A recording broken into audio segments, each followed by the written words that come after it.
TDP జిల్లా అధ్యక్షులు రాష్ట్ర కమిటీ పూర్తి చేస్తామని పార్టీ అధినేత ఏపీ సీఎం చంద్రబాబు తెలిపారు. డిసెంబర్ నుంచి పార్టీని మరింత ముందుకు తీసుకెళ్తామని అమరావతిలో నిర్వహించిన మీడియా చిట్ చాట్ లో వెల్లడించారు. పార్లమెంట్ అధ్యక్షులు రాష్ట్ర కమిటీపై కసరత్తు జరుగుతోందన్నారు. విశాఖలో ఈ నెల 14-15 పెట్టుబడుల సదస్సు నిర్మాణాత్మకంగా జరుగుతుంది నిర్వహిస్తున్నట్టు తెలిపారు. ప్రజెంటేషన్, ఎగ్జిక్యూషన్, ఎగ్జిబిషన్ ఒప్పందాలు ఇలా వివిధ రూపాల్లో 2 రోజుల పాటు విశాఖ సదస్సు ఉంటుందన్నారు చంద్రబాబు. ప్రజలకు అధునాతన అవసరాలు, కొత్త సాంకేతిక అంశాలపై సదస్సులో అధ్యయనం చేస్తామని తెలిపారు. రాష్ట్ర స్థాయి నుంచి గ్రామ స్థాయి వీఆర్ఓల వరకు బాధ్యతగా పనిచేసేలా చర్యలు చేపడతామని, ఫలితంగా ప్రజలకు మెరుగైన సేవలు అందుతాయన్నారు సీఎం చంద్రబాబు. రైట్, ఇదే అంశానికి సంబంధించిన మరింత సమాచారం మా ప్రతినిధి కాంతి విజయవాడ నుంచి లైవ్ లో అందించే సిద్ధంగా ఉన్నారు. ఎస్ కాంతి. విశాఖలో ఈ నెల 14-15 తేదీలలో సిఐఏ సదస్సు నిర్వహిస్తున్నట్లు ఏపీ సీఎం చంద్రబాబు నాయుడు తెలిపారు.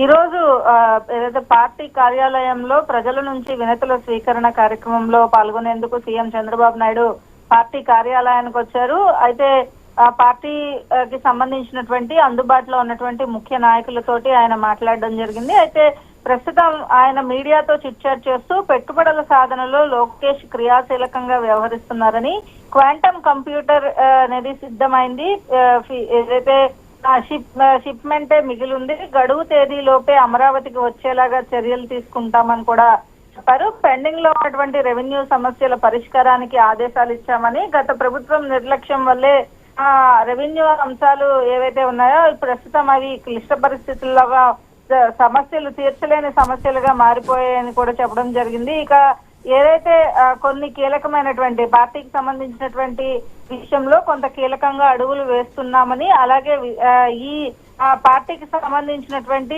జిల్లా అధ్యక్షులు, రాష్ట్ర కమిటీలు ఈ నెలాఖరుకు పూర్తి చేసి డిసెంబర్ నుంచి పార్టీని మరింత వేగంగా ముందుకు తీసుకువెళ్తాం. పార్టీ అధ్యక్షులు, రాష్ట్ర కమిటీల పైన ఇంకా కసరత్తు కొనసాగుతోంది.